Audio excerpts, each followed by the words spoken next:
Emily, Hi. I'm very excited to do this interview. We've been talking a lot off camera and we decided to get it rolling. Yes. and Because we're going to miss all the good stuff. Yeah, exactly. So thank you so much for doing this. Thank you for coming out to my studio. I really appreciate it. I really appreciate it. Oh, well, I'm loving it. I don't think she's going to get me out of here today. Okay, so, right. I'm going to ask you first of all to go kind of right back to the beginning and just ask how old you were when you started and the reason why. Okay. And I know a little bit about this backstory, but for the benefit of those that don't, please tell us. Okay, so I officially started playing drums when I was 11 years old. If anyone has watched your videos before, they may have seen Cherisse's video, which will coincide with this because, so what happened was I went to this drum club. There was a note in the register that basically was like, there's a drum club starting, it's this Thursday, lunchtime, and I sort of had a background of growing up, always loved music, always had music on in the house. My dad played a bit of guitar, my mum played a bit of piano, and by a bit of piano I mean she like knows 3 songs that she would play late at night and that was it, and the same wrong notes would come out, do you know what I mean? But it was really lovely. And I was always really, obsessed with music. I was obsessed with lyrics for some reason.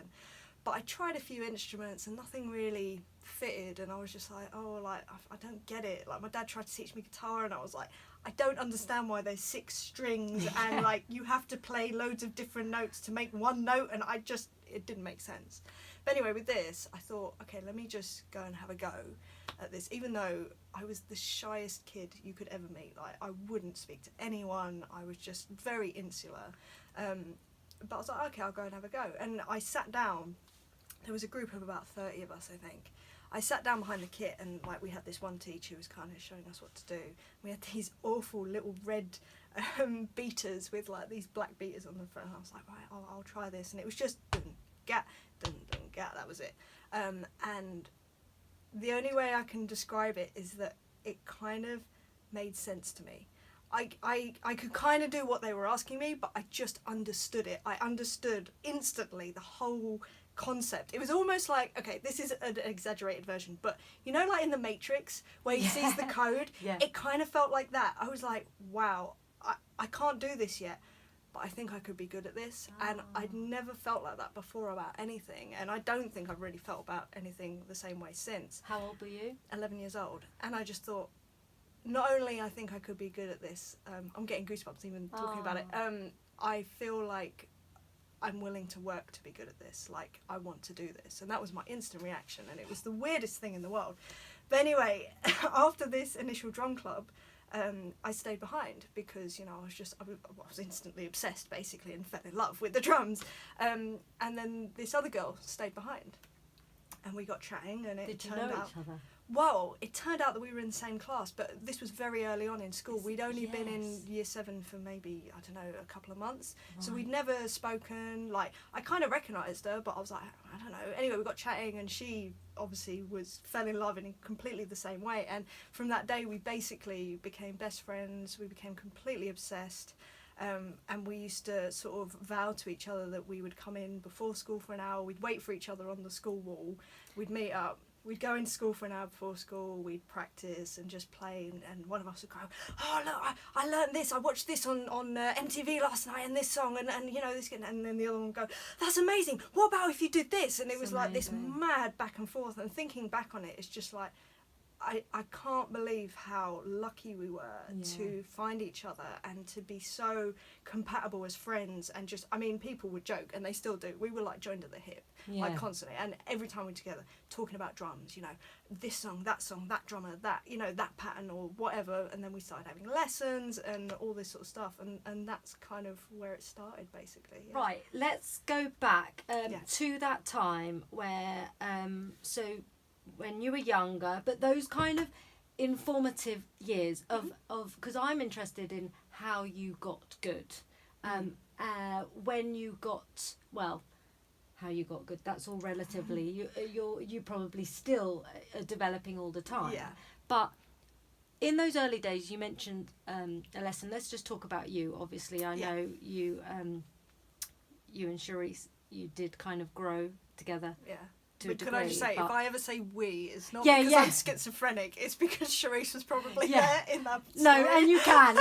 Yeah. So tell me, you know, when did it kind of, you worked out straight away that this was pretty much what you wanted to do, and you tell me how were you obsessed, and tell me about the did you have lessons, what did you learn, did you do grades, all those kind of things. I'm quite interested in. So yeah, I love what you said first of all about the, you know, how did you get good, because I love that you're so aware that is such a relative term, because I still don't think that I'm any good, but it's just that's the journey of music, isn't it? There's always more to learn, isn't there? Such a broad sort of thing, isn't it? But yeah, so started out having lessons, and that was with a private teacher at the school, and we would be learning just basic patterns at first and stuff like that. And because me and Cherisse were practicing together, we would then ourselves expand on that and bring in, I mean, we were obsessed, like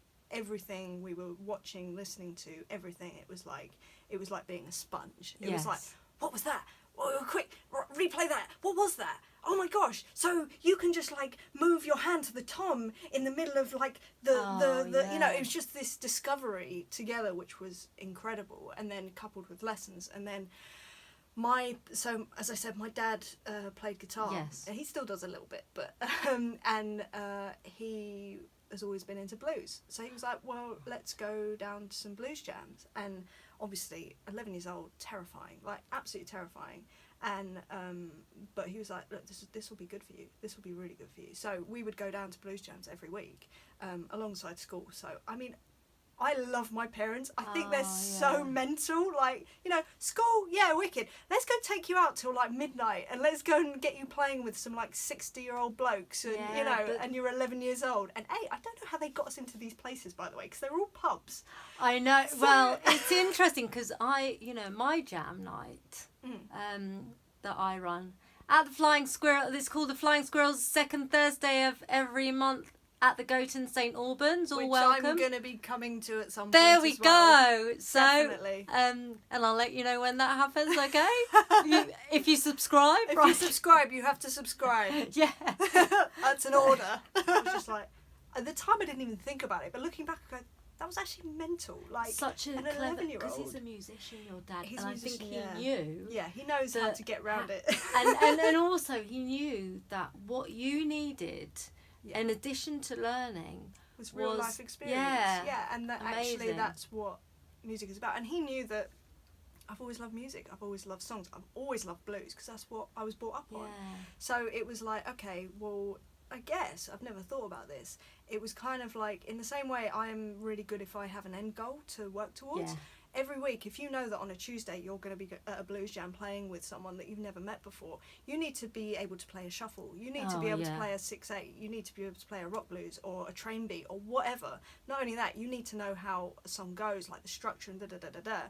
So if you have that goal every week, you're going to be working towards that, because I don't want to look like an idiot. Yeah. Even at 11, I'm still like that. I don't want to look like I don't know what I'm doing. And I'm always in the place of like, that's quite possible, you know, especially at jams, because anything can happen. I know. Which is brilliant, but at the same time, really scary. So we were doing that. And then also in school, I'm sure similar to your daughter's school, there were also a lot of musicians throughout the years. And basically, me and Cherisse made it our mission to play with every single person that was in the school that was either doing their GCSE performance piece, their A-level performance piece. Luckily, we were so lucky, our school had this incredible head teacher, a guy called Paul Sutton, he happened to be a bass player as well as a saxophonist, but his whole ethos was, it's okay if you're not good at maths or English or histories or the humanities thing. If you want to get into sport or music, you do it, but you've got to do it like properly. And he really pushed that. So he was really big into the music thing. Equally, the head of department when we got there for music department was like a godsend. His name's Dave Rogers. We still see him. He's moved to Manchester now. And then he had this other teacher working with him called Steve Follen, who was head of the drum side of stuff as well, who was wonderful. So what that meant was every 6 months there was a production that they put on. So there was a summer concert which would have been it would have been, I don't know, 20 different acts on the bill of musicians playing something, or maybe there might have been a couple of dance ones, and then the grand finale was always the big choir. Like, basically he would get every single child he could into this huge choir, and like a lot of us couldn't sing or anything. He didn't care. It wasn't about that. It was like, no, right, we're all in this together. It was all, I mean, our school was not good. Like, academically, it was probably one of the worst in the county. But there was this camaraderie. There was, you know, they cared so much. Like, I can't explain. Even to the point of letting me and Cherisse come into school an hour before school. They gave us keys to the school. Yeah. Because they were just like, look, just let yourselves in. Go and practice, do what you've got to do, stay after school. These poor teachers, I mean, being an adult now, they were probably coming in with hangovers. Yeah, they were probably absolutely knackered. We used to play across from the maths room, and our maths teacher, Mr. Fernando, Winston Fernando, absolute legend, like, heard you girls this morning? You're bloody loud. It's just like, you know, it's like, oh, sorry, sir. But then he'd give this smirk, like, you know. It's well cool, done like, for doing it. Exactly. He How could lovely. say it was gig, but we were just absolutely obsessed. It was like, we just want, and I remember having conversations. I remember distinctly walking up the gates, from the gates of the school into school. We were 13, maybe 14, and it was this thing of just, it was drilled into us by my parents, but actually more Cherisse's parents. You have to be proactive. You have to be doing everything you can. And I remember us walking up the gates and us going to each other, we're not doing enough. We're playing with every single person that we can in school. We're going to blues jams. You know, we're doing everything possible. We're not doing enough. We need to be doing more. You know, we're practicing for 3 hours a day in school. And by that point, I think Cherisse had a drum kit at her house. So we would go to her house after school to practice there. And it was like, we're not doing enough, we're not doing enough, we're not doing enough. And it's always been like that. And weirdly, we both are, we're still like that. It's always just, I could be doing more. You know, now I've got this studio and I essentially have my own business, which is mental to me because it seems really adult and I feel like a child. All the time I'm like, I should be doing more, I should be doing more. Now that I'm doing these videos, I should be doing more, I should be doing more. And it's just, it's this. And if you haven't, I will comment all on this at appropriate times, but well, now seems like as good a time as ever. Do check out Emily's things. Her links will be in the comment section below. Down there. And give us a thumbs up. I never do that on interviews. So I'm starting now. Yeah. Look in the comment section. You'll see her links. Like it and subscribe. Because Emily's got a lot of really good material out there. I will come back to that actually. So she does do so much when she says she doesn't do enough. But as I said, I was so painfully shy that I can't tell you how the drums is the antithesis of. Is that the right term? The opposite? Yes. The antithesis of my personality. Like, you know, talk about the loudest instrument you could possibly play, and I was the quietest person you could ever meet, and I just wouldn't talk to people, and I was just super shy, like painfully shy. And when did you become like? Did it bring me out of my shell? Yeah. It gave me something that I felt I was safe behind. Safe behind, and I felt like I knew something about, so I could actually talk about it. To be honest, I'm still like that. If you talk to me about drums, I'll talk for days. If you talk to me about anything else, unless it's cooking, because I love cooking, I get quite shy, and especially in, it sounds crazy, if I'm in a social situation where it's not one-on-one, I can get quite anxious, and I can be quite shy, and I can be very introverted, and sometimes I have to take myself away from a situation because it's quite overwhelming to me, which is probably crazy to people. Do you know, I do understand this. If any of my friends don't watch this. We were saying if any of my friends will have to pay them. Oh, obviously the drummers do. I'm just talking about the other one. The other ones. Yeah. The normals. The normals. The muggles. That's so funny. Coming back to who was your first? So you had a teacher at school. Mm-hmm. Did you and Cherisse both? Now Mike Dolbear. Did you both go to Mike together? Well, no, not initially. So the first teacher he taught you as well. Yeah. So what happened? Our first teacher was a man named Graham Instrell. He was just the teacher that was in school, as many schools have. And then after that was my parents basically looked up.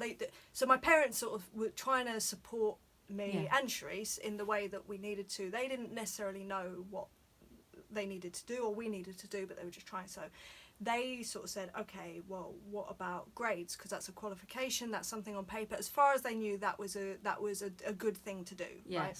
So my parents looked up for a local teacher that taught grades, and it was a guy called Rob Stevens, who unfortunately is no longer with us. Wonderful teacher, like wonderful human.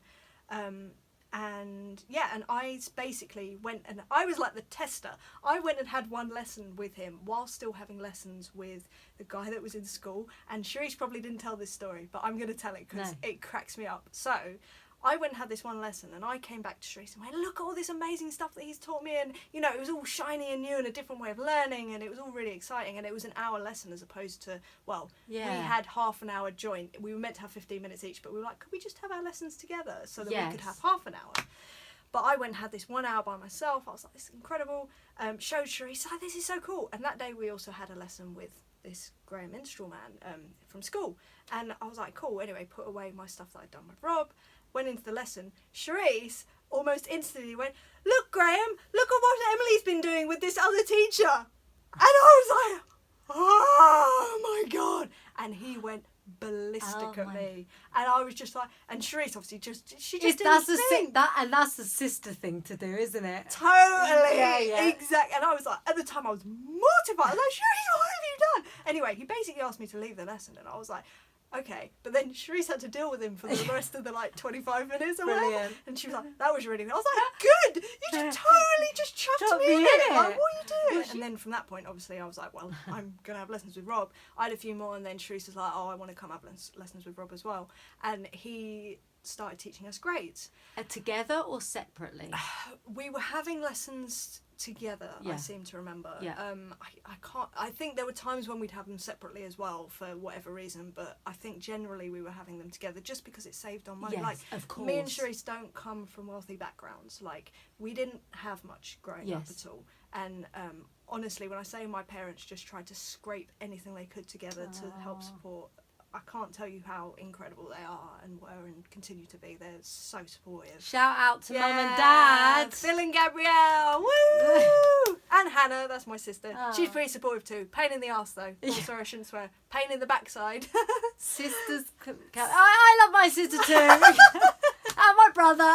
Oh, you got a brother? Oh, that's nice. Oh. He's my little brother, but acts like my big brother. Shout out to Sam. Hi, Sam. And Claire. Hi, Claire. There we go. So we started doing grades, and although in hindsight, like at the time, it seemed like a really great thing to do in terms of qualifications, what transpired was that it's not that they don't mean anything, because they do. And grade 8. Because I'm interested in this. Because I was saying that I'm taking grades. Yeah, I think they're so important I'm about to do. to take grade 4. Yeah, no, grades I think are such a great thing to do, but not because of the qualification that you get at the end of it, because you do get a few UCAS points, which is useful. And I think my parents were like, I mean, we were 15 when we finished our grade 8. And so you did grade 8? Yeah, grade 8 at 15, and it was just like, okay, well, at least we have whatever it's 60 extra UCAS points, which at the time we weren't even thinking about university, but at least if the worst happens, we have those extra points. How old were you when you did the grade 8? 15. So we started 15. when we were 12, I think, or maybe almost 13, and started at grade 3 and then went from there. But what I realised was, like, looking back on it, at the time it was great because it was something to concentrate on, and looking back, it developed our discipline of having a goal, having a date of a test, and it was like, well, regardless of anything, you've got schoolwork to do, you've got friends, whatever, but you've got that needs to be done. You see, that's why I like it for me. Because it doesn't matter about the UCAS points and things like that, obviously. They're irrelevant. The reason I like it is because if I know that I've got an exam in a month, I do it, and I feel that it develops me. Some people have said, to me, forget the grades. What you need to be, and I do this as well, to be fair. Like, take a song that you like. Yeah. Like, whatever it is. I'm doing Go Your Own Way at the minute with Fleetwood Mac. Or the other song I love, Comfortably Numb, which I love that. That's all the stuff I was brought up on, so I love all that. And take a song, or Hotel California, or whatever, or take a song and do it until you get it right, and you get it right. Now, that is true to a degree, Yeah. but the problem with that is it's great if you're going to do a covers video, Yes. okay? End But goal. I've done that and I've been like, okay, I know the song. Now Let's what? find someone to play it with. Oh, no, I don't there know isn't anyone to anyone. play Yeah, with it. totally. You know, no, I don't play that song. And I mean, I can find people to play it. Of course. But so it's to just... have a deadline is the So best it- motivator yeah. ever. Like, And I wish I could be motivated enough by Yeah. just that other way. but to be But honest, it's not enough for me. I'm exactly the same. Like, Yeah, I it's need a goal. different. Yeah, the thing is that I think it's very different when you're starting out on an instrument and you just want to devour everything. Mm. But then it gets to a point where you have to make choices about where you want to go with what you've learned, because you can't do everything.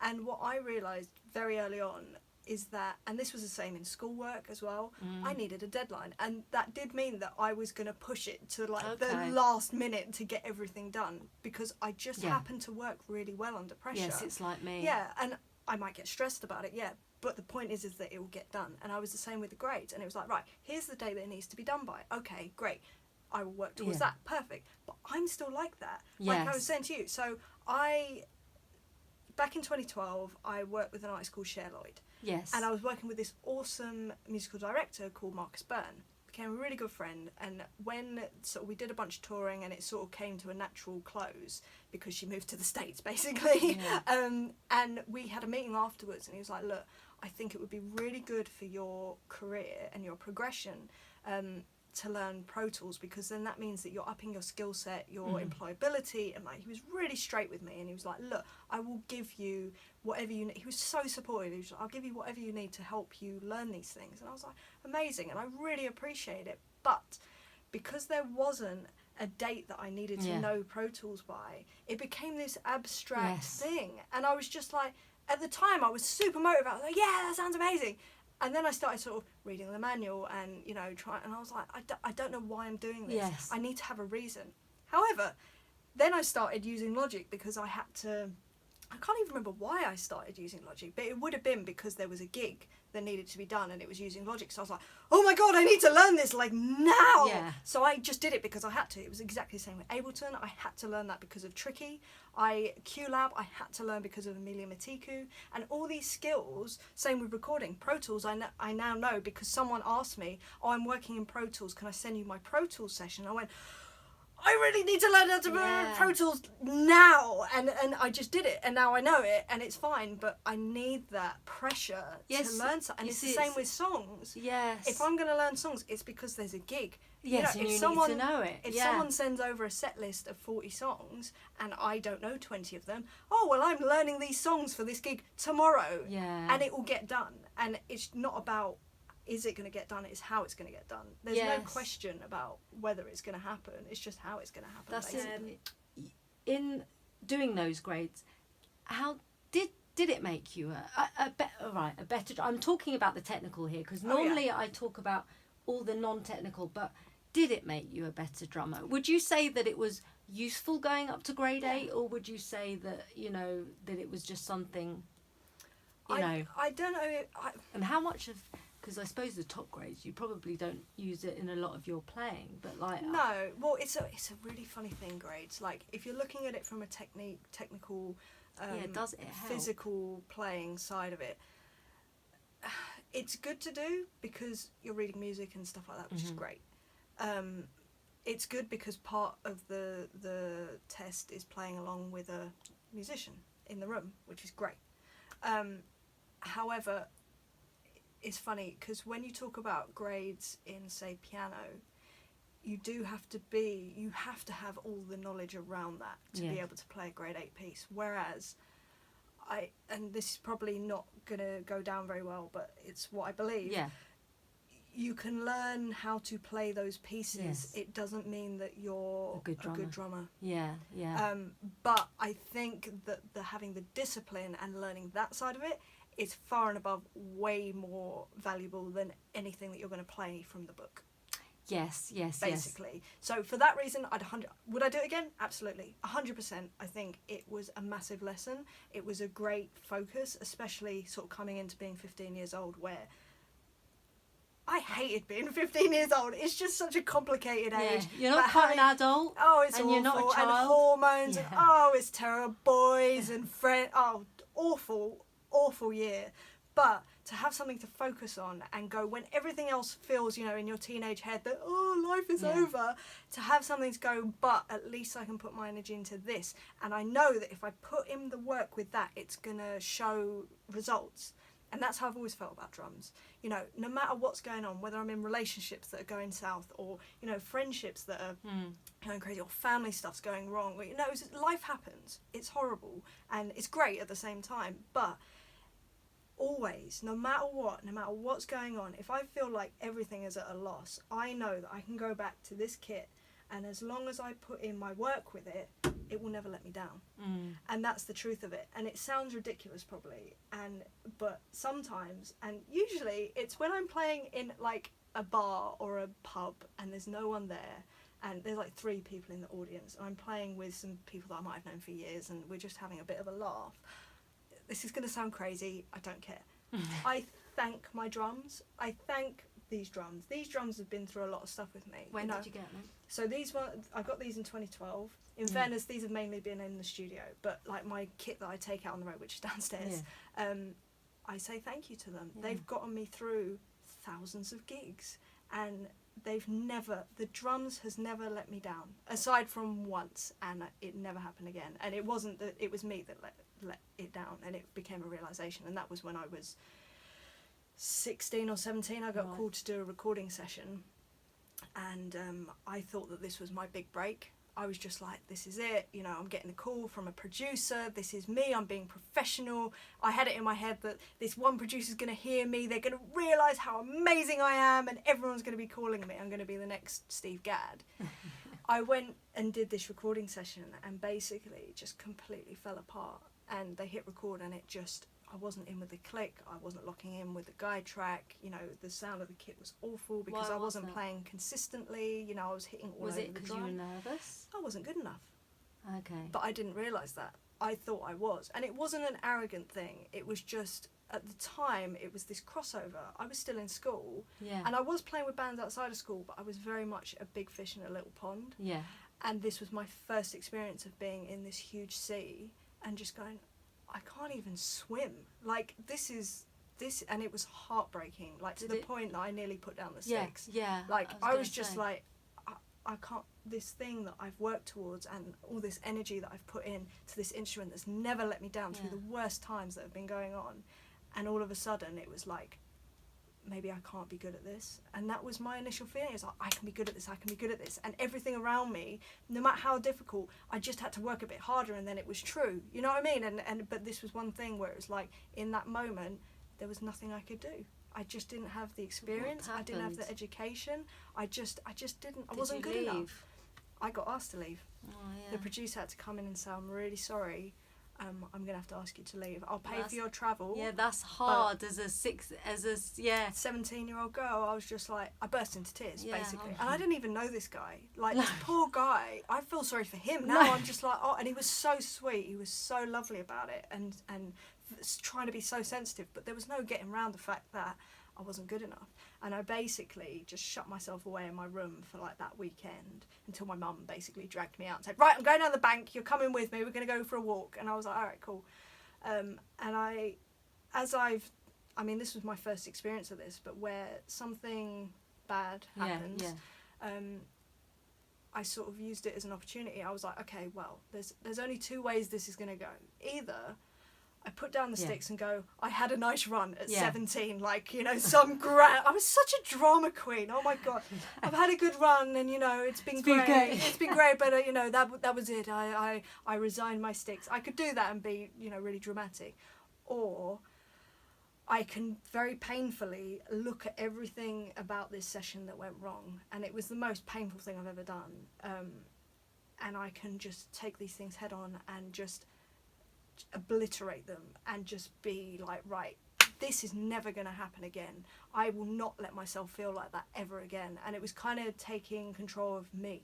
and just going, I have a choice in this. Whereas before I didn't sell through stuff, but for some reason drums came quite naturally to me. Yeah, this is interesting.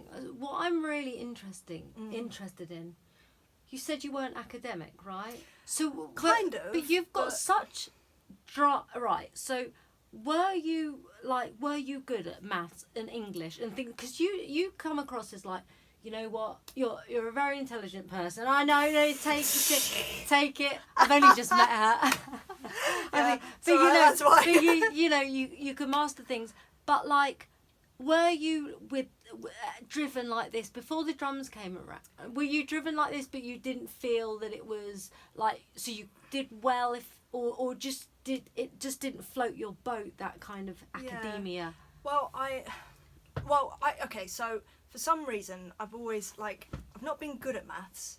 Is it still recording? Yeah, it's good. But yeah, I've never been good at maths, but for some reason it sort of made sense. Yes. I wasn't necessarily great at it, but there were bits about it that came naturally to a point. Obviously, as I got older and it got more complicated, then I was like, and maths is hard. oh god, sort of things like statistics, not my bag, but things like mechanics and pure maths and algebra and that, it makes sense. I'm just like, cool. Not to say I didn't have to work at it, because I definitely did. Things like spelling, horrendous, always have been horrendous, but writing, kind of been alright at that. So things sort of came naturally, but I think for me it was more, I just don't like failing. I don't like being bad at anything, really. And it's not to say that I have to be the best, because it's not that. I'm not that obsessive about everything. No, it's not a competitive thing. Not at all. It's an internal thing. It's just not being, so for instance, I'm terrible at geography. Geography is my worst subject ever. My sense of direction is horrendous. Honestly, it's embarrassing. But it wasn't that I kind of was like, okay, I'll do the best I can. I will always do the best I can, because that's all I can do. But I'm not going to be upset with myself if I don't get an A in geography, which I didn't. Yeah. But, it was just always, I'll do my best. I'll do the best I can. And obviously I'm a teenager, so I'm, I want to revise for that. Whatever. But I'd get it done, because I don't like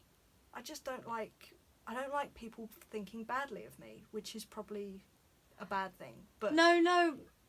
Teachers and that, I would hate to think that I'd let a teacher down because I hadn't done their homework, for instance. I think I was like that at school to a degree as well. But I would always just get by, if you know what I mean. I knew that from what I knew I loved the drums from the moment that I sat down. I knew I wanted to be a professional when I was about 13, and I remember because I was walking home, and so both me and Cherisse, I'm sure she doesn't mind, she may have even mentioned this, we got quite badly bullied in school, and I've always been quite badly bullied since I was a young kid. But these things happen, everyone has experiences in life and in school and whatever, but the point was that no matter what, I would be being bullied and kids going, why are you doing that? What are you going to think? You're going to be a professional drummer? But in my head, I was going, this is great, because you're just another person that is going to see me. At the time, the goal was to be on top of the pops. You're going to see me on top of the pops, and then you're going to be like, oh, I was friends with her, or oh, I knew her. They are now. Maybe. But now I'm kind of like, well,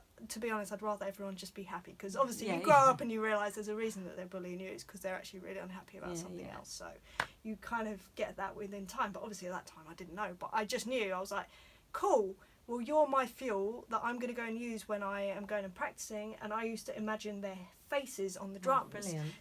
But it worked. And, it just got me through so many things.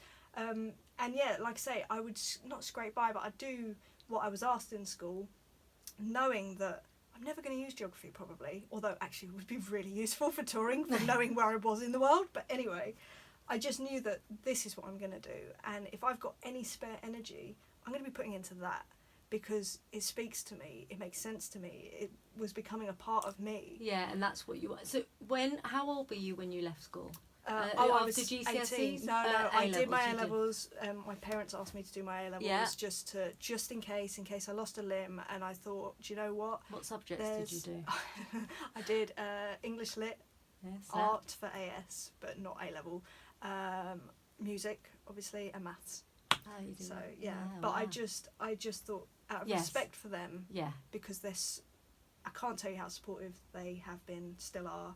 I have to do that Yeah. for them. It's only fair. Yeah. They let me go to the jams. They let me join a band at 14. Yeah. And on a Sunday they would drive me to band rehearsals every Sunday for 4 hours on a Sunday.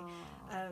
You know, they'd let me do that despite the fact that they knew that I'd work to do for school. You know, school was important to them as well, but they recognised that, you know, my dad didn't have any qualifications coming out of school, but he also, so to give you a bit of background on him, so he played guitar for years but then realised he couldn't be good enough for it, so he ended up in the film industry and working on that sort of stuff. And what he was doing was he was a producer and he was trying to also make it as a producer. When I started playing drums, he had just started developing this kids TV show with a couple of his friends called Peppa Pig. Oh no, not Peppa Pig. I love Peppa Pig. So that was happening. That was your dad. My Did your dad dad is- do Peppa Pig? Yeah, so him and two of his mates No created that. way. But they started doing that when I started playing drums. So you're. So Oh I my was, god! but Like this- I love. I want to meet Emily's dad now. I grew up. I mean, Peppa Pig is so clever. So clever. It's so clever because. Yeah.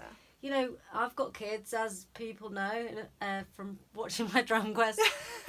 Actually, I probably don't mention them that much. But, you know, the years that I didn't, before I did drumming, was spent watching, you know. Peppa Pig. Yeah. And it has to appeal to an adult and a child. Yeah. If you haven't watched Peppa Pig, go watch it. Yeah. Have you seen the swear version? Oh yeah, I've The seen Scottish, all the mental the Scottish versions. Peppa You Pig. wouldn't believe the amount of stuff that we've seen. It's Oh crazy. my goodness! It's Yeah, so then fun. check out the normal Peppa Pig. Then type in adult Peppa Pig if you want to Yeah. laugh. So he did. So Peppa he Pig. started doing that, and it was really such a great lesson for me, because what a lot of people don't know about Peppa is that when they started and they were trying to pitch it to distributors, they got rejected by everyone. Oh really? And they were struggling for a good maybe 6-7 years of people just going, no, we don't want it, we don't want it, we don't want it.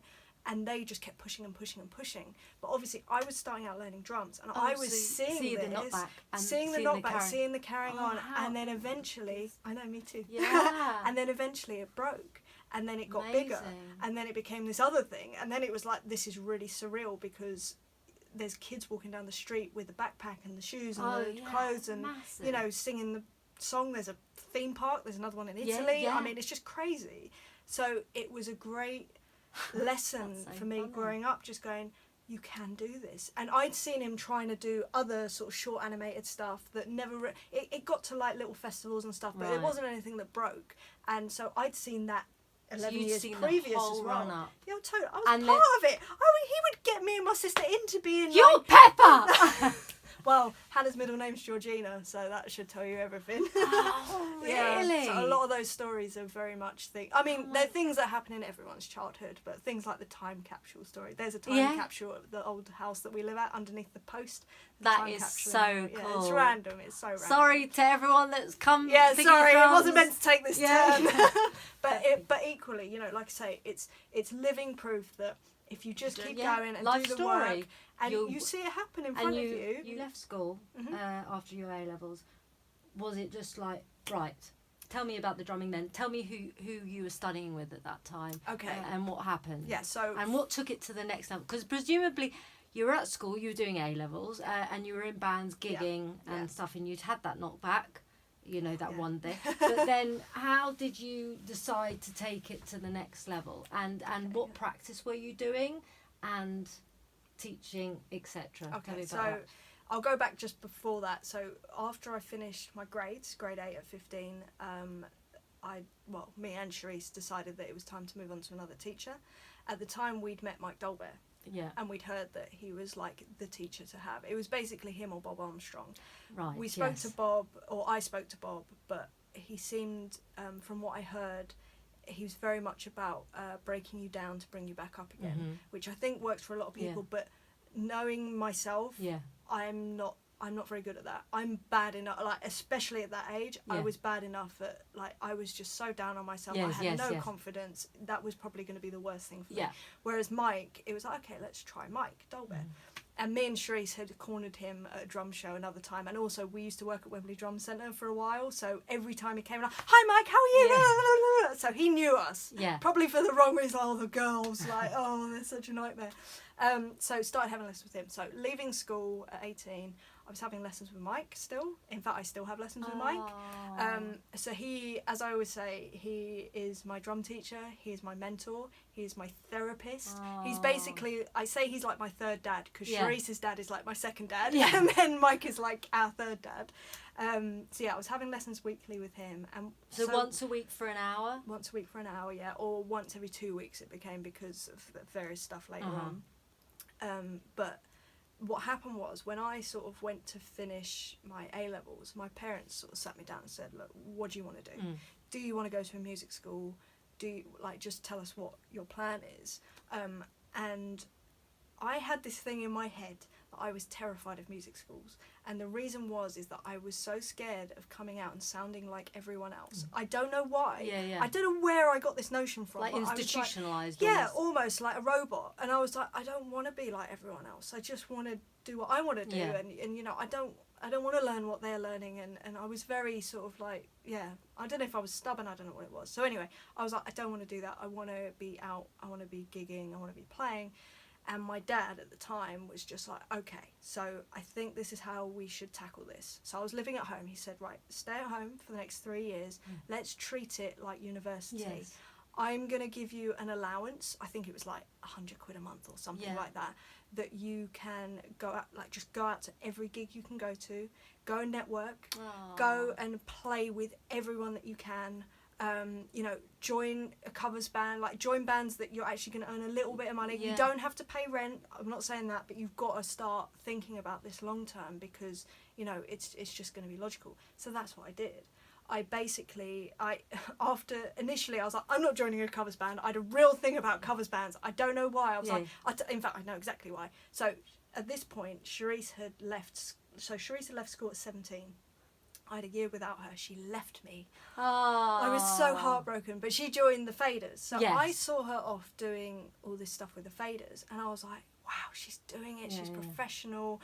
I was so proud of her. I was also so jealous of her. Of course. But I was like, that's amazing. But in my head, in the same way I'd seen my dad sort of building up this thing, I'd seen Cherisse go off and do this, like, in a matter of, I mean, her whole world changed within a few weeks. And I was like, well, that's how it happens. You get one call, you get that gig, and then that's it. You're off high flying. And to me, it was like, well, that's obviously how it happens. Nobody that plays in covers bands, you know, makes it. So I'm not doing that, because otherwise I'm going to be stuck just doing that. And I was terrified of that. So I was like, I'm not doing that, I'm not doing that. Anyway, I sort of succumbed to my own idiocy and sort of joined a covers band, which ended up being one of the greatest things I could have done for my playing, because essentially you're learning some of the world's greatest songs with the world's greatest players. You're playing it to people and understanding how they react to music live, and how you can build tension and emotion and all this stuff. And it's just like, just by default, you learn these things. So it was like this massive learning curve, and I was like, oh, amazing. So I joined, basically I met one guy, a bass player called George, who came and collared me after seeing me play and said, do you play in covers bands? I was like, no. He's like, can you come and play in mine? And I was like, yeah, okay. So I sort of went and did this one gig, and from there he opened my eyes to this whole world of the London cover scene, which I ended up being like the dep girl. So anyone that couldn't do a gig, they'd call me and I'd just come in and do it, which meant that I was playing with lots of different people all the time, which works for my personality anyway. Because I'm that person. I love variety. I absolutely love it. And I was really worried about being stuck in one band. So I just wanted to be open to opportunity, basically. And so how old were you? So that was 18. 18. In fact, he may have even collared me at 17, if I'm honest. It may have been 17. But yeah, it was 18 that I really got into the covers thing. And I still do covers now. I love it. It's some of my favourite gigs, and I get to see my friends and meet new people, so it's perfect.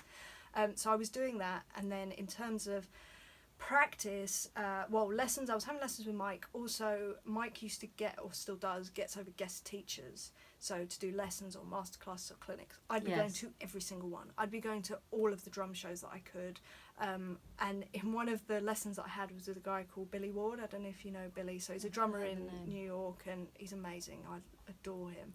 Had a lesson with him at 18, and he said to me, do you record yourself when you play? And I was like, no. And he was like, you need to do that. you need to record yourself and listen back. And I was like, oh, okay, cool, like thinking, yeah, that's a good idea, but didn't properly take it on. And for those 3 years afterwards, I didn't really do that. And then one day I just went, I should probably do this. I recorded myself and I listened back, and I was so not the player I thought I was. Honestly, I was in shock. I'm And I was laughing just because like, I've heard, you know, when I started recording, I'm like, oh, you sound so much better in person. I know, right? And you're like, hold on, this is what everyone else is hearing? What? I know, what it's so is funny. going But when you on? sound good on the recording, you know you really are good. Exactly. Yeah. So No, that what was a like clever thing to do. so You see, clever. You mentioned the interview that Ralph Roll. Oh, yeah. That we've. Yeah, he was talking about Yeah, that. he was talking about the way he It learned. resonated with me so much. Recording, you know, he would listen. Yeah, and then he would play record, back. play back. Yeah. I was doing exactly the same thing. Yeah. And so I probably didn't, maybe I was 20, 21 when I finally implemented that. And that was the catalyst. That was the thing that changed me from being this sort of semi-professional covers band drummer to professional. And it was because it was about all the little nuances. It was about locking in with another drummer on a song, for instance, or like just the other musicians. I would be recording my covers gigs, so I would be listening back to that and making sure that I was locking in with all the band members, also counting in the songs in the right tempo. Yeah. So massive. I thought And I it's, was I spot find that on. I find that a really hard thing to do. It is. It's really difficult, but I'm the glad more you you said that, do because it, I thought yeah. that was just me being no, stupid. no, I not find at it all. really hard to count in. You know, I often someone Yeah. else counts in, and then the Yeah, guitarist. I used sort to of- be like that. I used to be like, oh, could you? But now what I do is, so the way that I do the counting in thing is I will look at the title of the song and I'll just start singing a verse or a chorus, whatever it is, and just get that and get. It's not even the tempo, because I don't think of it like that. It's the movement. If I get the movement right, then kind of then it kind of flows, and it might be a bit out or whatever, but it's going to be a lot closer than you just go, let's just go for a tempo and hope that it's right, which is what I used to do. And yeah, but listening back to those recordings was one of the greatest. The one thing that I say, there's two things that I say to any musician that say that they want to be professional, and that is play with everyone that you can in every genre that you can, in any situation that you can. Just say yes. Yes. And the second thing is to record yourself and listen back. And what I would do is I would shut myself away. I'm looking like I had this studio. I didn't. No. What I had was a little mini tape recorder. Yeah. That was probably, it was my dad's, and I'm desperately going to try and find it. They're moving house at the moment, and I think that it's in their moving stuff. I'm going to try and find it and then upload it somewhere, because I'm sure that people would be quite shocked at how bad it is. But what I would do is spend hours playing along to records. At the time, I was really obsessed with Continuum by John Mayer. So it's like Steve Jordan on drums, it's Pino Palladino, you're looking at some amazing players. So I was just like, right, I want to lock in with him and with them. So I would just record for hours and hours and days and days. This and is talking about weeks. the groove, getting the groove. Exactly, and that's what I would do. And I would sort of like play along, and I would think in the moment, I'm locked in with this, I sound awesome. And then I'd listen back and go, ugh. And either I'd consciously try to change where I was placing things, or even if I didn't know why it didn't sit right, I would just try again. And don't ask me how the brain works, I don't know. But there was something subconsciously that would make things shift ever so slightly, and then I'd be ever so slightly more in the groove, but I didn't know why. Yeah, okay. But I'd just be like, cool, listen again, a little bit better. All right, let me try again. So it was like, almost a subconscious thing. Exactly. Yeah. It wasn't, a lot of the time I was like, it was so frustrating just going, I don't know why this doesn't sound right, but it doesn't sound right, let me just try again. And then it'd just be a little bit better, and you're like, oh, maybe I don't need to know why. Yeah. Maybe I just need to listen more to everything else, and maybe I'll just adjust myself to everything else. But honestly, it was the best thing, and I was still doing covers gigs, and I would notice a discernible difference from the musicians around me, and they would be more in it with me, or they would turn around, or afterwards they'd just go, God, that sounded great, or that felt really great. That was always my thing. If someone said to me that felt amazing, I was just like, that's all I ever want to hear. Yeah, yeah. I don't want to hear, that was an amazing fill you did, God, that all the notes that you put in there. If I hear that, I'm like, I'm doing something wrong. Yeah. I want to know that it feels good, that people feel safe with me, that, people are moving in the audience and all of that. Yeah. So I was still doing all of that, and then when I was 20, I got a phone call from, who was it from? A manager of a band called The Hours, and they were looking for a drummer, a second drummer. And that was through Cherisse. So Cherisse was working with Mika at the time. Yeah. And Mika's front of house was married to the Hours manager. And they were looking for another drummer. And the front of house, put me forward because Cherisse, obviously, anyone she met, she was like, let me tell you about my friend Emily. And it was like, because we're both like that. Of course. Anyone that knows us, if they haven't met the other one, has they definitely will. heard about us because the other ones go, I'll be going, oh yeah, Cherisse, she's like a sister to me. Oh, I love her so much. And they're just like, who is this girl? Yeah. Like, and then I'll meet them. Everyone would just be like, God, I feel like I know you so well because Cherisse has spoken about you so much. So, and then I ended up getting the Hours, and that was my first professional gig, and I toured with them for a year and a half, and then that moved on to like Tricky, which then moved on to Cher Lloyd, it just snowballed. Like, it was crazy. And my first gig with the Hours was playing at Sotheby's for the Red Charity thing, and Bono got up and did a couple of numbers with us. No way. And I was like, is this what a professional gig's like? I love it. Oh my. Of course it's not, but I was just like, oh, this is great.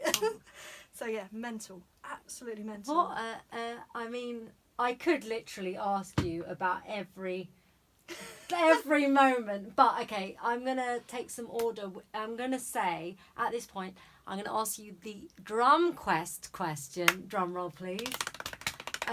Which is we've kind of we have answered it in bits, but for the purpose of what, in your opinion, Emily M, I'm friends with her now. Hell yeah. Makes a good drummer, defines what a good drummer is to you. Let's start by that. Okay, so I'll talk in two respects on this question. So what I'm trying to be as a great drummer is someone that can support a band, that can play for the song, that makes the song the king or the queen of the situation, and can make the other musicians feel like they can sit with me, they can relax, they don't need to worry about anything. The groove is in the right place, the audience are moving, the band members is all locked, it feels warm and just together, and everyone feels safe, and it's like family, and it's like I would say it's like a warm blanket around the whole situation, and everyone's just in this moment together. I love that description of it. So that's what I'm always trying to do, always, like in everything. But what I would say is that to me, a good drummer or a good musician generally is whatever speaks to you personally, and just doing that. Like, my thing is, every time I see a gig, if a drummer's literally there just going und, gat, und, but it's right, I'm in tears, I'm literally crying. This happened to me like, I think it was 6 months ago. I was down at the 606 and I was watching Ian Thomas, and he started playing a song, and I literally burst into tears, and I was like in the corner, and I was like, oh God, like, he's incredible, isn't he? It's just, it just hits you there, and that's what I want to do. That's what I want to do. But equally, there's drummers that are all about, they want to be the fastest with all these chops. That's amazing. If that's what gets you, if you see someone doing that, and you just go, oh my God, that's the most incredible thing I've ever heard, do that. But you've got to be comfortable with doing what you love about your instrument, because I always looked at other drummers that did all the chop stuff and went, wow, that's amazing, I'd love to do that, and then I'd try and concentrate on that, but my heart wouldn't be in it, but I didn't really know why, and I was like, but that's the cool thing to do, because and it that's maybe what I doesn't should serve want the to do. song. And if you're a musician, which you are, and it's about the song, we were saying before, weren't we, playing with other people, that the other musicians, they don't want complicated, do they? They want, because effectively you're serving the song, you're serving a vocalist as well, aren't you? You're serving the lyrics. Yeah, that's my whole thing. As I said to you at the beginning of this interview, when I grew up, I've always been obsessed with lyrics. I still am. I don't know why. It's that poetry thing. It's that interpretation. You It's did being English, able to, you see, I did English too. Well, there you go. Yeah. Same sort of thing. It's like, it's how things speak to you, and they've always got me. The lyrics have always got me, to the point that even to this day, whenever I'm playing a gig, I will sing along. I don't need to have a mic next to me. I'm just singing along, and usually I'm making up my own lyrics, but they work with whatever's happening, and I'm just like, and they speak to me, and then I can relate my own life experience to the song, which means that I'm helping with the emotion towards the audience and supporting the singer in that way, and it becomes this whole thing. But equally, you might have someone that's like Thomas Lang, for instance. Perfect example, because he's like opposite end of the scale. He is he's an Olympian of drumming, basically, and his whole thing is, what is my weakness? I need to eliminate it. And what I didn't realise until recently, his dad was actually an Olympic swimmer. So he's been brought up with that mindset. Wow, and that speaks to him, and that gives him energy, and that gives him life, and he loves that. And you can see it because of when he plays and he talks about it, he loves it. That doesn't make him any less of a drummer than me. We just have very different reasons that we love playing drums. And I think you've just got to go full force in whatever makes you happy. And what gets you going. What gets you. If it gets you, you've got to do it. You've only got one life. You can only do that. And don't fight it. I tried to fight it for years, you know, being this song drummer, this, not a simple drummer, but, you know, I just...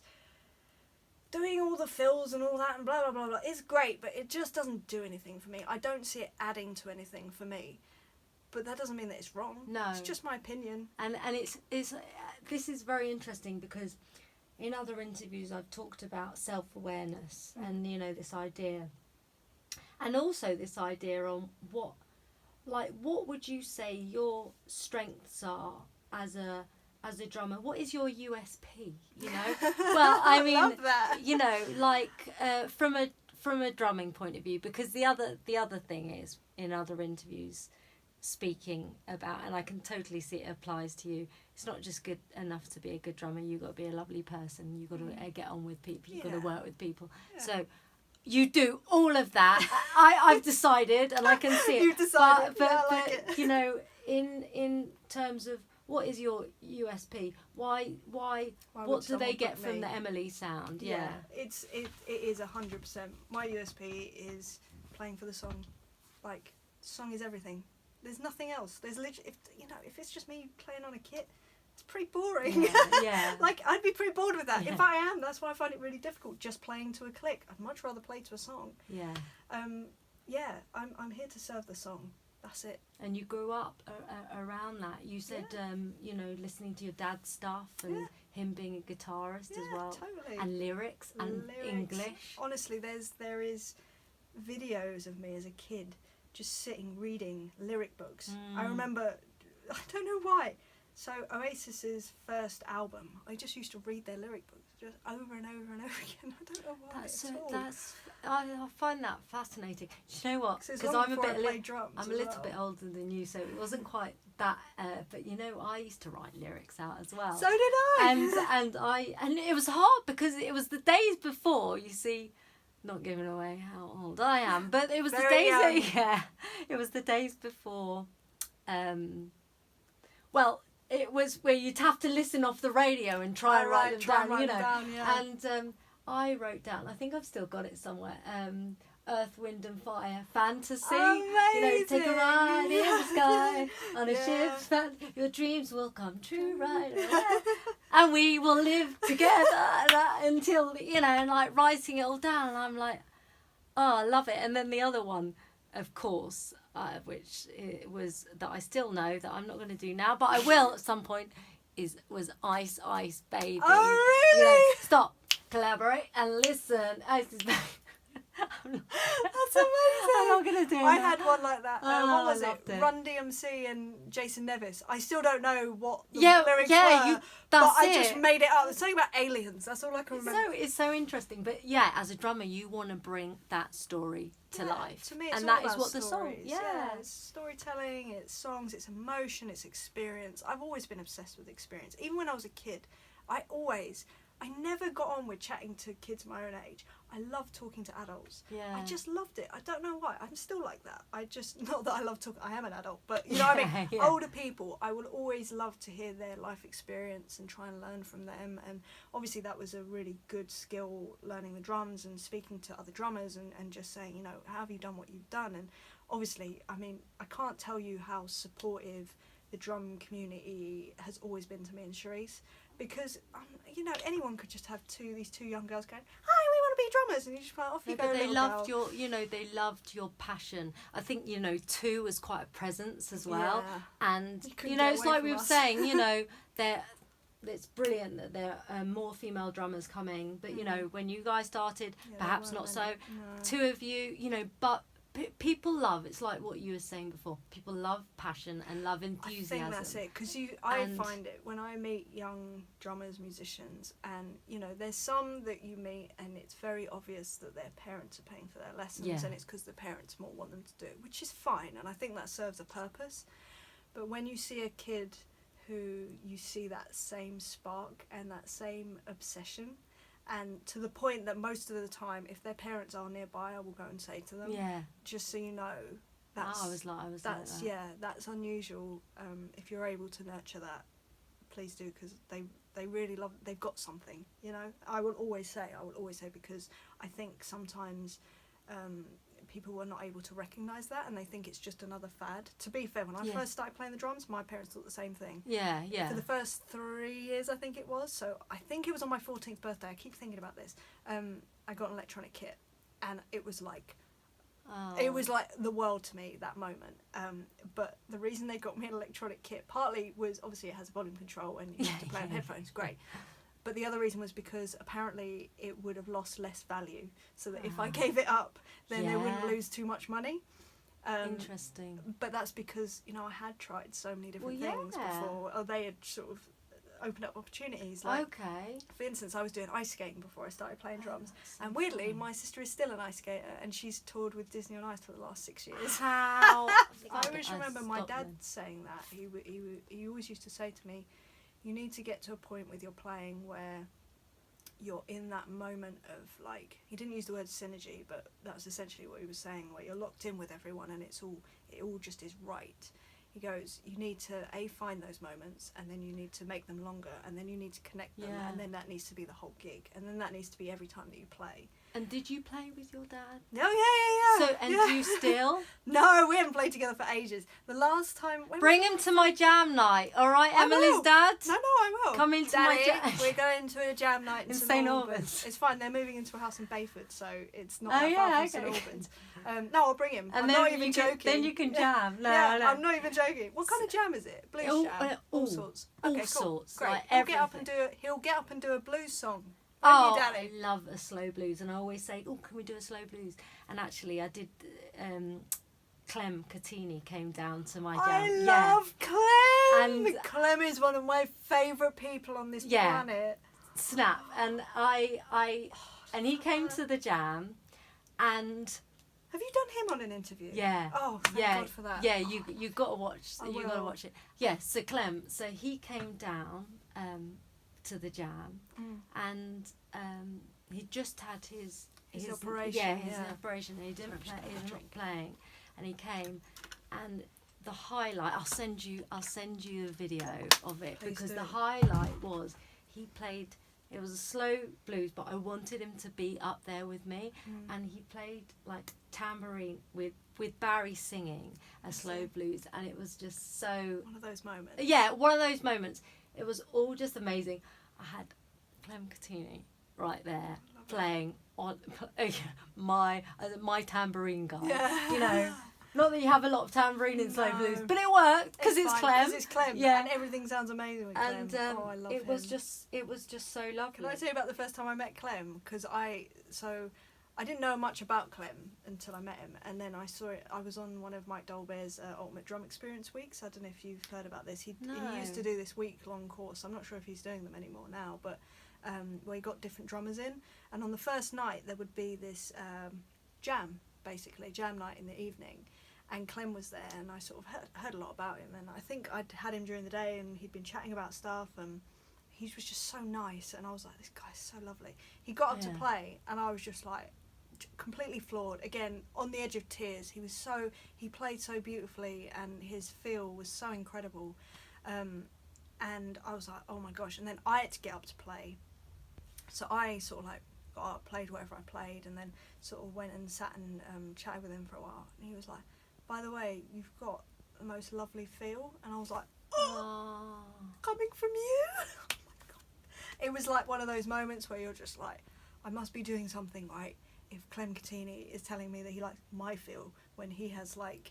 He just takes your breath away the way he plays. Like, but so simply, but just with... What was it? I remember Mike used to tell me this, and he's so right. So the simplest players, I find, the most brilliant players that do play simply, they can play hardly any notes, but it's all the foundations underneath what they're not playing that you hear that gives it depth. So it can just be that but you're not hearing just that you're hearing everything that has influenced that one beat, and that makes it feel so incredible. And I don't know if I'm explaining it very well, but all that air and I don't know. Yeah, it's almost like loaded air. Yeah, it's like, I know exactly what you. I mean, Steve Gadd. Sometimes unbelievable. When I watched him the first time at Ronnie Scott's with his band, and God, he can do everything from the most but he can just do like a ping. Yeah, everything's right. Everything's perfect with and Steve it might Gadd. just be a one thing that it's doing on the bell of the ride. And it's the most beautiful thing you've ever heard. And it's so simple, and it's just so like everything. Yeah. Like you just hear everything around it. It's I did so that, it weird. wouldn't start. No, but that's exactly me That's neither. it, yeah. That's exactly it. But then we don't have the experience that he has. All you of have those, to like remember you say, all of the roots. All the roots, all the foundations, is all of that. All the stuff that you don't hear is the thing that makes it sound so good. It's the weirdest thing. But it's so true. That, and that's what they say, isn't it? It's what you leave out as well. What you leave out. In terms of your own drumming, like you're still relatively young. Bless you. And you've got a whole career ahead of you. Are there particular things that you would, you're working on now that you'd love to get even better?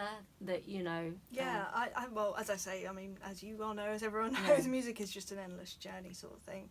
For me, my main concentration is, aside from the touring thing, which I always will love playing live and all that, for me it's kind of, I'm more in the studio trying to develop those skills, not just in playing, but in terms of production and stuff like that. So branching out into that. Also in terms of business side of stuff, as I was saying before, which is a whole new world to me, but I'm really enjoying it. And it's not something that I thought that I would take to. I was like, I'm really scared of this. And actually I'm loving it. It's so much fun. It's so weird. But if you can make money from what you love. That was my dad's thing. He said, find what you love and learn to make a living from it. And that's how you win at life. That's it. And both he, me and my sister have done exactly that. And you're bringing your passion to other people. But yeah. that's what I wanted to do in my videos. And it was kind of like, so this series that I started doing, was it 2-3 months ago now? Let's talk about that. Yeah, so, okay, for years, I have had in my head, like, I always think about the 11, 12, 13-year-old me and what I was like and how I felt about things. And I always remember sort of being in these drum clinics and stuff like that, and feeling like I wasn't able to ask the questions that I wanted to ask. A, because I was super shy, and B, because I didn't know what the question was, if you know what I mean. All I knew is that I wanted to be a professional drummer. I didn't really know what that meant. I didn't really know how to get there, and I didn't know how to ask the question. So I just thought, well, I would love to be able to put out that information for people, and for the 11-year-old me who is trying to search for a route to get to somewhere. That's it. And I just thought, because people did it for me. They would write me, they would meet up with me and we would talk, or they would write me long emails, like involved emails about, well, this is how I've done it, and if you want to be doing this, maybe you should look at working on playing to a click, or this was very early days, and at the time I didn't even really understand what that meant, and I didn't understand. There's one particular guy that emailed me, in fact I lost the email, and I never, until years later, I didn't realise how much time and effort and everything that he put into that, and I have never really thanked him, I don't think. So Tim Maple, if you're watching this by any mad way, thank you for that amazing email that you sent me, but he really just laid it on the table and said, right, you need to do X, Y and Z. So I just thought, I need to do that. We didn't have the internet when we were younger, obviously, so it was all about reading magazine interviews and trying to discern what they'd done to get there. And I just thought, you know what, the whole music industry, especially touring and recording and that, there is a bit of a veil over it, and it's all a bit mysterious, and whether people are intentionally trying to keep it that way or whether that's just how it is. And I'm sure it is probably just because of how it is, because everyone has their own journey, and it really is just like, it can happen in the craziest ways. But I just thought, if I just put out what my story is and how I've done it and what I've concentrated on, and you know, the setbacks that I've had, because I think it's so important to make people realise that it's not just the Instagram version of what is being put out there. You know, they don't see the 10 hours a day that I was practicing, playing to one song for 10 hours, recording and listening back when I was 20 years old. They didn't see any of that. All they see is the end result and go, oh, well, you're just naturally talented. Yeah, of course. There's nothing worse to me than people saying, A, you're either really naturally talented or you're really lucky. I do believe in natural talent, and I do believe in luck. I do believe that there's a hell of a lot of hard work that goes with it, and I just wanted to sort of like show that and be realistic and just be like, look, if you want to be doing this, that's totally fine, but you have to understand that you have to work really hard. And you know, I have people that come for lessons and they're very good at doing the social media thing and talking the talk, to the point that I have an expectation in my head of how they're going to be playing and you know, the things that they're trying to do, and then they'll play and I just go, you haven't got any of the foundations. It's like all this sort of like like surface stuff, you know. It's all just for the facade of it, rather than the hard work, the graft, the playing in pubs to know people for no money, you know, the getting experience playing with brand new artists who aren't being paid, who therefore are not paying you, and actually you're paying to be there. And people have this thing about doing free work and stuff, and I've been thinking about it a lot recently, because a lot of people get really angry about it. But all that free work that I was doing from say 11 to, let's say for argument's sake, 20, when I got the call for the hours. So that's 9 years of free work, or paying to be somewhere in petrol or whatever it is. To me, people study for 3 years to go and be a professional whatever in uni and come out with 30, 40, 50 grand's worth of debt. How is that any different? Exactly. If anything, that's more like, you're okay with having that student loan, but you're not okay with getting some real world experience that you can't pay for it. There's no quick route. That's the other thing. I feel like a lot of people are looking for shortcuts, and I did it for years. For years I was searching for shortcuts because it just wasn't working or that's whatever. What people see. You see, and this is why I love I love my interview series, you know. That's what I love about it, because, you know, everyone that I've spoken to, when you just see it up there, before I've spoken to them, you know, you just don't know how they've achieved what they have. Of course, yeah. And, I mean, you know that they would have. Of course, but you don't know what their journey is. You just see the end result. And then you hear the hours they put in. And you hear, you know, blood, sweat and tears. But what you see is the photo of you playing to a huge crowd, you know, and that's what I love hearing the journey, and that is why the series is called Musical Musings, because it is a story. I'm not you know, asking you fire questions. No, it's more about the journey. At the minute with your drumming, do you practice every like when you're not, you gig a lot, but do you do rudiments, and how do you warm up for a gig? So I do sometimes. I'm not the kind of person that generally warms up before a show, which is probably not a good thing. And again, probably something I shouldn't admit, but there you go. But recently I've been playing with both with Howard Jones and with Kim Wilde. It's a 2-drummer situation. So it's me and another drummer called Johnny Atkinson, who happened to be a really good friend before we sort of both ended. Well, he's been doing the gigs for the last 15 years. But I've sort of ended up shoehorning my way in there for some reason on both of them. But he likes to warm up before a show, so because I don't want to look bad in front of him, I warm up with him. So we'll just do like rudiments, and we just sit there tapping and try to put on a board. On a pad chair usually. Okay. And then just trying to put each other off. That's usually what we try to work out what the other one's doing and copy it. But yeah, that's what we generally do every day before shows. But as you say, we're gigging a lot. I mean, the last couple of years have been mad schedules, and then when I'm not on the road, I'm in the studio recording. So, and that in itself is a type of practice for me, because it is locking in with a complete stranger from the other side of the world that I've never met and might not be playing to a click accurately, so I've got to go with them whilst they're not in the room. It's a whole nother skill. So I'm kind of treating that as my practice at the moment, because to be completely honest, by the time I get back here after being on the road, I'm pretty knackered, and I've got tracks to record, and by the time I've recorded them, I'm even more knackered. And then there's the whole life thing as well, because it's also funny, when I was younger... You have a life? Actually, no, I don't. But, you know, I always remember as a kid going to drum clinics, listening to these professional drummers, and inevitably everyone would, someone would always ask, how often do you practice? Like, how many hours a day do you practice? And always they would say, to be honest, I don't have time to practice. And I never understood that. And I was just like, how could you not have time to practice? Yes. But now I'm in exactly the same yes, situation. And that's fair and enough. what it actually becomes is, you know, realistically, from 11 years old to now, it sounds bad. It doesn't mean, I don't mean it like this. I haven't really had a life. Yeah. I've had to sacrifice, you know, going out, having friends, and I do have a few really close friends, but literally a few, and they're ones that truly understand what I do, and they are like a few of my friends, I see them once a year maybe, but they understand that, and they're very they just get it. But I haven't drums has been my life. It still is, and what's outside of that? Now I'm married, obviously, so the time that I do have off, I try to relax, because I'm not very good at that. And recharge my batteries, because I do run myself into the ground, because I'm still obsessive, and I should be doing more. I'm just like that. So I'm basically forced to right, come on, we're going for a walk, we're going to go down the shop, we're going to go and do something different. Like tomorrow we're going walking, because I'm being forced into just having a day off. Yes. Because I'm not very good at that. So I'm now trying to find a balance. It's kind of shifted. It's the balance between work, drumming, you know, the studio, touring, and actually having other things in life. And not that I'm not happy, I'm very happy, but having more of a balance, having a bit of a social life, you know, seeing my friends more than once a year. I've seen them twice this year so far. I'm so pleased with myself. It's so ridiculous. But it, you know, my focus has changed slightly.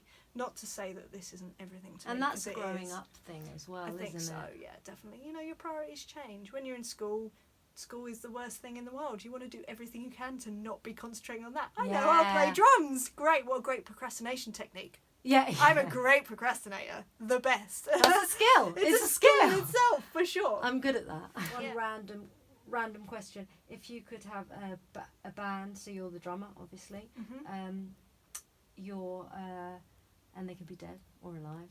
We'll do pick your bassist, pick your you know, vocalist and your guitarist.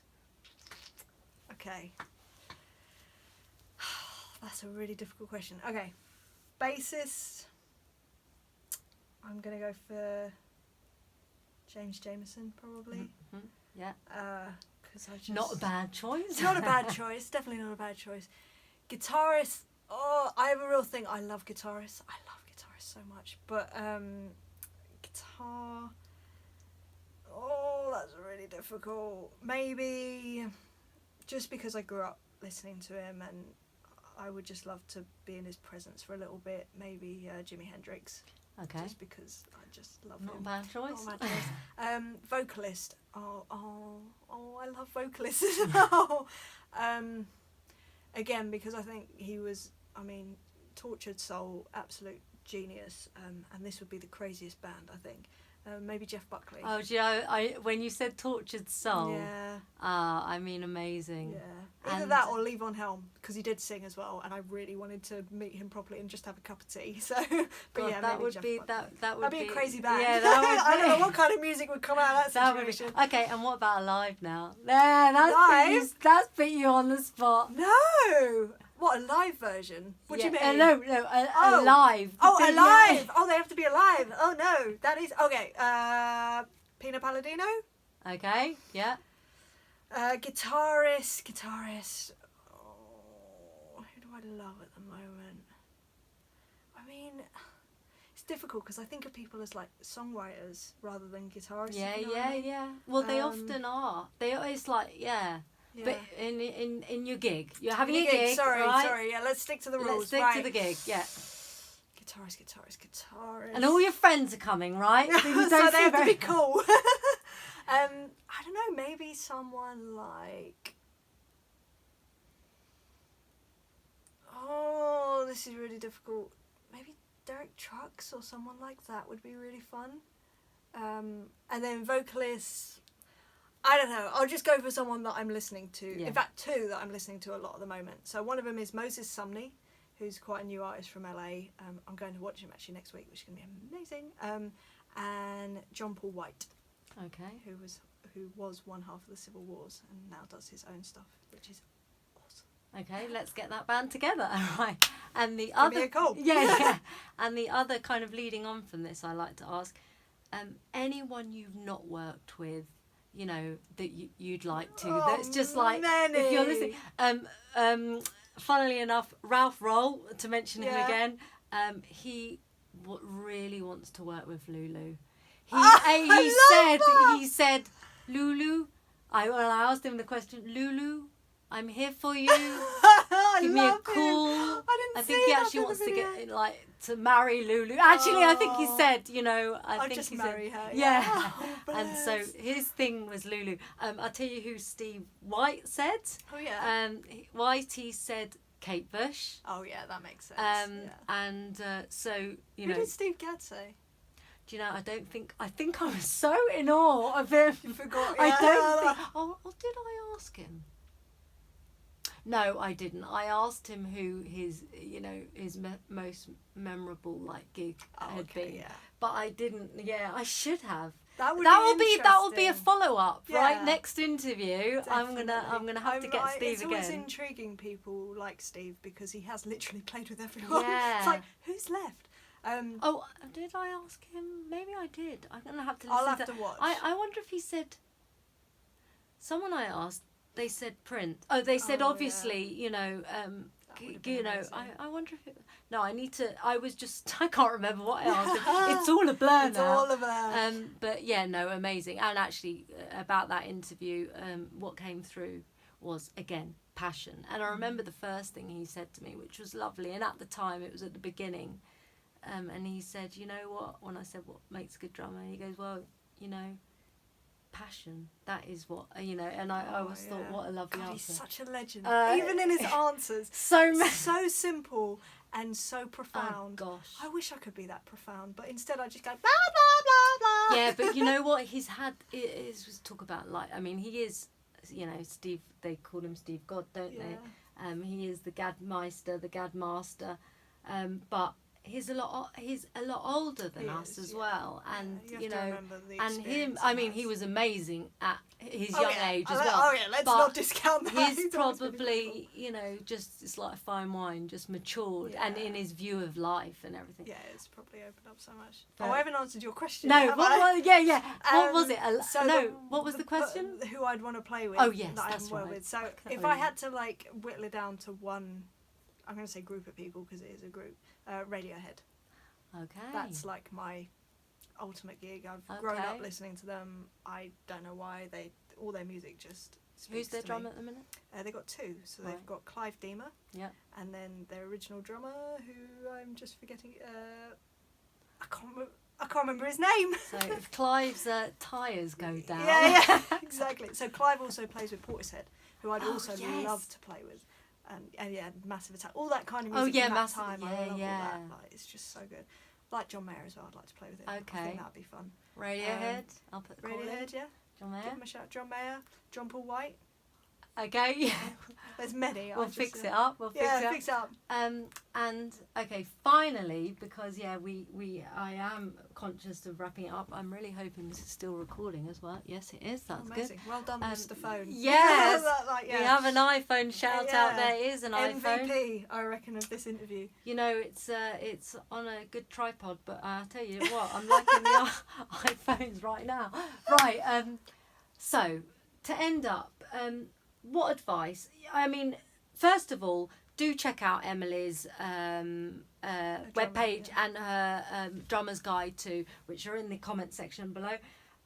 But what advice? You know, did you wish that you known then that you know now? What advice would you give to people up and coming? I'd say respect the fact that you're on your own journey. That's something that I had to learn because obviously me and Cherisse were on this very similar path for so long, and then we went like that. Respect that you are on your own journey, and if you just keep pushing, it will happen. Try to have a clear goal where you want to be, and just go for it, and then as I say, just get out there and play with as many people as you can, in as many situations as you can. Just try and be better. Record yourself and listen back. Record yourself and listen back, and record yourself and listen back. And just get chatting to people. Make friends. Be nice. Be kind. Be kind to people, because no doubt they will be kind to you. I've had so many people be kind to me. And yeah, just... It sounds cliche, it sounds cheesy, and I would have literally punched myself in the face if I had said this 10 years ago. But there is only one you. There is only one you who has all the influences that you have, not just from music, but from life. Respect that, embrace it, be who you are, don't be ashamed of being that, and just make yourself as strong and as the best you that you can be, basically. And it will be tough, but it will be worth it. And if you love it, you gotta do it. There's no choice. It's an inevitable, isn't it, really? So, yes. I don't know if that's coherent or anything. I love it. And you know what? I am going to let her go at this moment in time. That is a really lovely point to end on. Thank you. And, you Sorry, know... it was a little bit cheesy. No. You know what? It's not... when it's... Things that I say is cheesy. It says cheesy. It's truth. It's true. It's true. It is true. It's true. And I'm coming round to Emily. How am I looking, Emily? Am I You looking look all right? great, Am I sweetheart. and right. I am here. Look, I'm going to be cut off. Hey. Oh, do you want to come over here? No, a bit no. more? Here, come and sit. Sit on her lap. Look, we've got matching jeans. Are they from Primark? No, these look. They're expensive These are ones, aren't they? these are from ASOS. No, Oh, no. perfect. They're very actually very matching, old. black and white. It was meant to be. I love this girl already. I've only met her for like half an hour, and I don't even know Aw. what the time is. Like, what time is it? We've been talking for 2.5 hours. I'm meant to be back home in half an hour. Okay, you need to go. Do you know what? I love her. I've gotten really well. We have chatted for ages, Yeah, so this more may than be you've seen. this may be a very long video. Emily Dolan Davies in the house. Yay! Respect. Laura Dannon in the Yeah. house. Massive Hi- respect. High five, Danan. But that's Danan! fine. I've been saying your name wrong to everyone. I didn't Danan. know. I didn't Sorry. know just for future reference, it's Danan as in Danan. Danan. Danan. Danan. Danan. Danan. Danan. Danan. Danan. Danan. Danan. I didn't know how to pronounce it either. But when you Not were mine. born. No, Oh no, married. your husband. Yeah, Oh yeah, yeah. I didn't take my husband's name. Yeah, it was. I didn't know how to pronounce it either. But it's not about me. It's about this young lady here. And what I was going to say was, come on, let me shake these drummer hands, because that's what I have to do in interviews. Amazing. If you've watched any to shake hands. people, you'll know I have to infuse myself with some magic. And thank you so much. Thank you. Rock on. Yeah. Peace rock out. on. Subscribe. Subscribe, comment, subscribe, and like. Yay. Laters. See you later.